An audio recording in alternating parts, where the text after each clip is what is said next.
ಶ್ವರಾಯ ನಮಃ.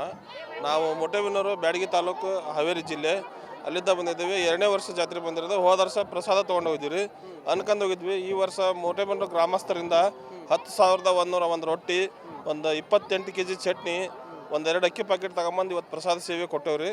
ನಾವು ಮೊಟ್ಟೆಬಿನ್ನೂರಿಂದ ಬಂದವ್ರಿ, ಹಾವೇರಿ ಜಿಲ್ಲೆ. ನಮ್ಮ ಹೆಸರು ರುದ್ರಪ್ಪ ಹರ್ನಗಿರಿ ಅಂತ. ನಾವು ಇದಕ್ಕೆ ಪ್ರಾಕ್ಟೀಸಸ್ ಮಾಡಿದ್ದೀವಿ ಸರ್. ಮತ್ತು ಒನ್ ಡೇ ಮುಂಚೆನೇ ನಮ್ಗೆ ಅಜ್ಜವರು ಹೇಳಿರ್ತಾರೆ ಸರ್.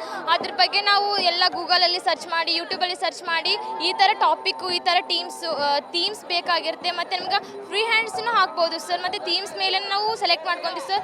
ಇದು ನಮ್ಮ ಜನ್ರೇಷನ್ ಒಳಗೆ ಏನೇನು ಆಗ್ತಿದೆ ಅನ್ನೋದ್ರ ಮೇಲೆ ನಾವು ಥೀಮ್ಸಿನ ಮೇಲೆ ರಂಗೋಲಿನ ಹಾಕ್ತೀವಿ ಸರ್. ಮತ್ತು ನಾವು ಇದಕ್ಕೆ ಅಜ್ಜವರು ನಮ್ಗೆ ಹೇಳಿಬಿಟ್ಟಿರ್ತಾರೆ ಸರ್, ಈ ಥರ ಹಾಕ್ರಿ ಅಂತಂದು. ಅವರೇ ಹೇಳಿದ ಮೇಲೆ ನಾವು ಹಾಕೋಕ್ಕಾಗುತ್ತೆ ಸರ್. ಚೆನ್ನಾಗಿನ ಬಿಡಿಸ್ತೀವಿ ಸರ್. ಮತ್ತು ಅಜ್ಜವ್ರು ನಮ್ಗೆ ಭಾಳ ಸಪೋರ್ಟಿವ್ನು ಕೊಡ್ತಿದ್ದಾರೆ ಸರ್. ಅಂಬಿಕಾ SV ಅಂತ ಸರ್. ಎಷ್ಟು ಜನ ಬಿಡಿಸಿದ್ದೀರಿ ಅಂತ? 100 ಮೆಂಬರ್ಸ್ ಮೇಲೆ ಸರ್. 100 members above sir.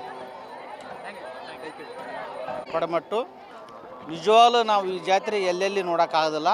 ನೋಡಿದ್ವಿ, ಇಂಥ ಅನೇಕ ರೀತಿ ನೋಡಿ. ಇಂಥ ಸ್ವಚ್ಛತೆಯಿಂದ ಗವಿಸಿದ್ದೇಶ್ವರ ಜಾತ್ರೆ ಒಳಗೆ ಎಲ್ಲೆಲ್ಲಿ ಇಲ್ಲ.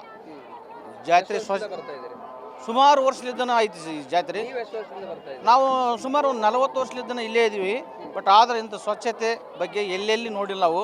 ಇಷ್ಟು ಮಂದಿಗೆ ಎಲ್ಲ ಅಜ್ಜರ ಒಂದು ಏನು ತೊಂದರೆ ಇಲ್ಲಾರ್ದಂಗೆ ನೋಡ್ಕೊಂತಾರಲ್ಲ, ಇದು ಭಾಳ ನಮ್ಮೆಲ್ಲರಿಗೆ ಸಂತೋಷದ ವಿಷಯ. ಹಾಗಾಗಿ ಇನ್ನೂ ಹೆಚ್ಚಿನ ಬೆಳೀಲಿ ಅಂತಂದು ಗವಿಸಿದ್ದೇಶ್ವರಲ್ಲಿ ಹಾರೈಸ್ತೀವಿ. ದೇವದುರ್ಗ ತಾಲೂಕು ರಾಯಚೂರು ಗೊಬ್ಬೂರ್ಲೇಸಿ ಬಂದೀವಿ ರೀ. ಜಿಲೇಬಿ ಮಾಡಕ್ಕೆ ಬಂದೀವಿ ರೀ. ಮುತ್ತೆಯವ್ರು ಕಳ್ಸ್ಯಾರ ಬೂದಿ ಬಸವೇಶ್ವರ ಮಠದಲೇಸಿ ಕಡ್ಲೇಸಿ ಬಂದೀವಿ ರೀ ಸರ್. ಜಿಲೇಬಿ ಟೀಮ್ ಹಾಂ, ಜಿಲೇಬಿ ಟೀಮ್ ರೀ. ಇನ್ನು ಎಷ್ಟು ಗಂಟೆಯಿಂದ ಮಾಡಾಕತ್ತೀರಿ? ಇನ್ನು ಇವತ್ತು ಅಲ್ಲಿ ಮಾತಾಡಿಸ್ತೀನಿ. ಇಲ್ಲಿದೆ ಹೇಳ್ರಿ, ಎಷ್ಟು ವರ್ಷದಿಂದ ಬರ್ತಾ ಇದ್ದೀರಿ? ಇದೇ ವರ್ಷ ಫಸ್ಟ್ ಬಂದಿರಿ. ಇದೇ ವರ್ಷ ಫಸ್ಟ್ ಟೈಮ್ ಬಂದಿರಿ. ಚೆನ್ನಾಗಾದ್ರೆ ನೋಡಕ್ಕೆ ಚೆನ್ನಾಗಾದ್ರೆ ಬಂದೀವಿ ರೀ. ಎಲ್ಲ ಗವಿಸಿದ್ದೇಶ್ವರ ಇದೇ ವರ್ಷ ಫಸ್ಟ್ ಟೈಮ್ ಬಂದಿರಿ ಎಲ್ಲರೂ. ಗೌಡ ನಾವೆಲ್ಲರೂ ರೇವಣ ಸಿದ್ದಪ್ಪ ಬಂದು